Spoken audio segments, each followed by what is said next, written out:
Good morning, students. Welcome you all to my YouTube channel PEC Academy Kurukshetra. My dear students, today I am here to discuss along with you the most important numerical, and this numerical I have taken from class 9th, chapter 9th, Force and Law of Motion from NCERT. बहुत ही important numerical है। बहुत बार इस तरह के जो numericals हैं आपके final exam में पूछे जाते हैं, और कैसे सोल्व करना है इस न्यूमेरिकल्स को आज इस वीडियो के थ्रू मैं आपको समझाऊंगा। जल्दी ही इसका वीडियो आप तक शेयर कर दिया जाएगा। बहुत ही इंपॉर्टेंट न्यूमेरिकल है। न्यूमेरिकल आप मेरी बैक स्क्रीन पर देख पा रहे हैं। The numerical is the masses of 10 kg and 20 kg respectively are connected by massless spring. A force of 200 Newton acts on the 20 kg mass at the instant shown. The 10 kg mass has acceleration of 12 meter per second square. Now what is the acceleration of 20 kg mass? I am again repeating my statement. The masses of 10 kg and 20 kg respectively are connected by massless spring. A force of 200 Newton acts on the 20 kg mass at the instant shown. The 10 kg mass has an acceleration of 12 meter per second square. Now what is the acceleration of 20 kg mass? तो कैसे करेंगे इस numerical को? एक बार हम इसका diagram देख लेते हैं। वो क्या कह रहा है कि हमारे पास दो मासेस हैं। Suppose this is the first body having the mass is से m1, और ये आपको कितना गिवन है 10 kg, and this is the second body having the mass is से m2 and that is the 20 kg। मैंने मान लिया कि दो बॉडी हैं। फर्स्ट बॉडी का जो मास है that is m1 that is 10 kg। जो सेकेंड बॉडी है उसका मास है m2 दैट इज 20 kg। अब ये दोनों बॉडी एक मासलेस स्प्रिंग से अटैच्ड है। Suppose this is the massless spring, this is the massless spring. ये दोनों बॉडी किससे अटैच्ड है? एक मासलेस स्प्रिंग के साथ अटैच्ड है। अगर इस बॉडी के ऊपर वो कह रहा है कि एक 200 न्यूटन का फोर्स मैं अप्लाई करूं, कितना 200 न्यूटन। अगर इस बॉडी के ऊपर एक 200 न्यूटन का फोर्स अप्लाई किया जाए तो वो कह रहा है कि इस बॉडी के अंदर जो एक्सेलरेशन आती है वो आती है आपके पास 12 मीटर पर सेकेंड स्क्वायर। तो बताओ कि इस बॉडी में जो एक्सेलरेशन आएगी, मैं कहता हूं a डैश एक्सेलरेशन आएगी, वो कितनी होगी? दोबारा देखें इस न्यूमेरिकल को, बड़ा इंपॉर्टेंट है।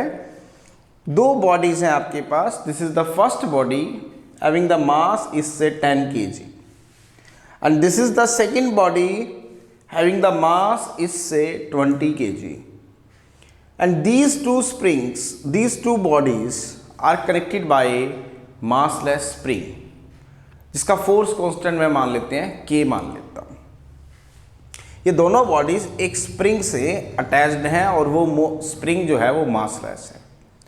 अगर इस बॉडी के ऊपर वो कह रहा है कि मैं 200 न्यूटन का फोर्स इस डायरेक्शन में अप्लाई करूं, तो बताओ कि अगर इस बॉडी के अंदर एक्सेलरेशन उस time 12 metre per second square की आ रही है तो इस बॉडी में एक्सेलरेशन कितनी आएगी? मैं कहता हूं कि इसके अंदर एक्सेलरेशन a डैश आएगी। तो कैसे निकालेंगे? गिवन क्या क्या है आपको ध्यान से देखिए। Mass of the first body given है that is 10 kg। Acceleration first body की मैं मान लेता हूं a1 है, वो आपको गिवन है that is 12 metre per second square. तो सेकेंड बॉडी का मास आपको गिवन है दैट इज 20 kg, जो एक force capital F first body पे लगाया गया वो गिवन है, दैट इज 200 न्यूटन। तो आपको एक्सेलरेशन A डैश निकालनी है। आपको मास इस बॉडी का गिवन है, दैट इज 10 kg। इस बॉडी का मास गिवन है, दैट इज 20 kg। जब उस पर 200 न्यूटन का फोर्स अप्लाई किया गया तो इसके अंदर एक्सेलरेशन आई 12 मीटर पर सेकेंड स्क्वायर। तो वो कह रहा है कि इस बॉडी में कितनी एक्सेलरेशन आएगी, मैं कहता हूँ A डैश आएगी, तो मुझे A डैश निकालना है। तो कैसे निकालेंगे, बड़े ध्यान से देखिए।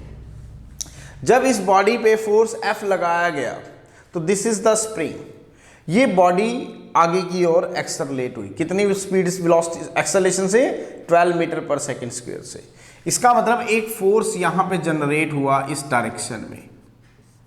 सबसे पहले मुझे वो फोर्स निकालना है। मैं कहता हूं वो फोर्स F1 जनरेट हुआ है। दोबारा सुने, जब इस बॉडी के ऊपर एक फोर्स 200 न्यूटन का इस डायरेक्शन में अप्लाई किया गया तो ये बॉडी पुल हुई आगे की तरफ, जिसकी वजह से इसके अंदर एक एक्सेलरेशन आई, that is 12 metre per second square. इसका मतलब एक फोर्स था जिसने इसको पुल किया, वो फोर्स मुझे निकालना होगा। मैं कहता हूं कि F फोर्स था जिसने इसको पुल किया। तो कैसे निकालेंगे, according to Newton second law of motion, Newton second law of motion. तो F कितना होता है आपके पास, मास इनटू एक्सेलरेशन। तो फर्स्ट बॉडी का जो फोर्स है दैट इज F1, मास है मान लेते हैं M1 और एक्सेलरेशन है मान लेते हैं A1। तो चलो अब हमें निकालना क्या है, फोर्स निकालना है। तो फोर्स कैसे निकालेंगे, F1 इज इक्वल टू, हमें पता था M1 इंटू A1। तो what is F1, that is M1 कितना है 10 kg, एक्सेलरेशन दी हुई है 12 मीटर पर सेकेंड स्क्वायर। तो फोर्स आ गया आपके पास 120 न्यूटन। इसका मतलब जब 200 न्यूटन का फोर्स यहाँ पे अप्लाई किया गया तो ये जब बॉडी इस एक्सेलरेशन के साथ आगे आई तो इसका मतलब एक फोर्स था जो इस बॉडी को पुल कर रहा था, और उस फोर्स की वैल्यू थी आपके पास 120 न्यूटन। अब बड़े ध्यान से देखिए, यही वो फोर्स था जो इस बॉडी को पुल कर रहा था। अब ये स्प्रिंग कैसा है, मासलेस स्प्रिंग है, इसका स्प्रिंग कांस्टेंट है K। अब ये फोर्स यूनिफॉर्मली डिस्ट्रीब्यूट होगा, इसके ऊपर यूनिफॉर्मली चलेगा और इसकी वैल्यू सेम रहेगी at every point on the spring. तो इसका मतलब अब ये फोर्स यहाँ पे कितना आ रहा है 120 न्यूटन।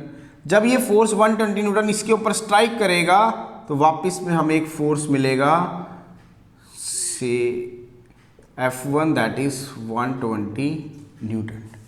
दोबारा सुने, जब इसके ऊपर हमने 200 न्यूटन का फोर्स अप्लाई किया तो ये बॉडी पुल हुई, कितनी एक्सेलरेशन से, 12 मीटर पर सेकेंड स्क्वायर की एक्सेल।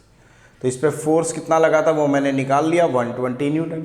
अब ये एक मासलेस स्प्रिंग है जिसका फोर्स कांस्टेंट मैं K मान लेता हूँ, और इसका मतलब जब ये जो फोर्स यहाँ पे जनरेट हुआ 120 न्यूटन जिसने इसको पुल किया इस बॉडी को, वो इक्वली जाएगा सबकी जगह, यूनिफॉर्म जाएगा, उसकी वैल्यू सब जगह सेम होगी।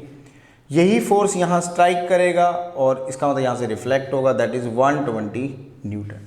तो अब हमें इसकी एक्सेलरेशन निकालनी है। तो बड़े ध्यान से देखें, एक फोर्स F इस डायरेक्शन में लग रहा है, एक force F that is 120 Newton इस डायरेक्शन में लग रहा है।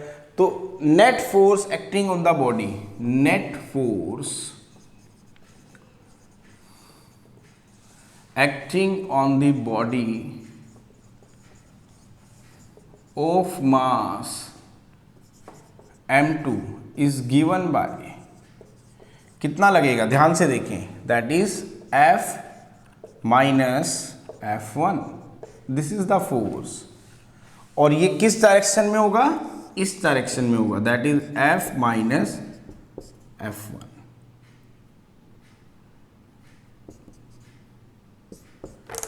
अब इसकी वजह से, and this force give the acceleration से A dash, this force gives the acceleration say A dash to the body of mass M2। ये फोर्स इसको एक एक्सेलरेशन देगा A डैश। तो A डैश कैसे निकालेंगे, न्यूटन सेकेंड लॉ का use करेंगे, that is F is equal to mass into acceleration. तो इसके ऊपर फोर्स कितना लग रहा है, F, that is mass is m2, acceleration is a dash. तो a dash is comes out to be, that is force इस पे कितना लग रहा है, दोबारा से देखिए, F माइनस F1।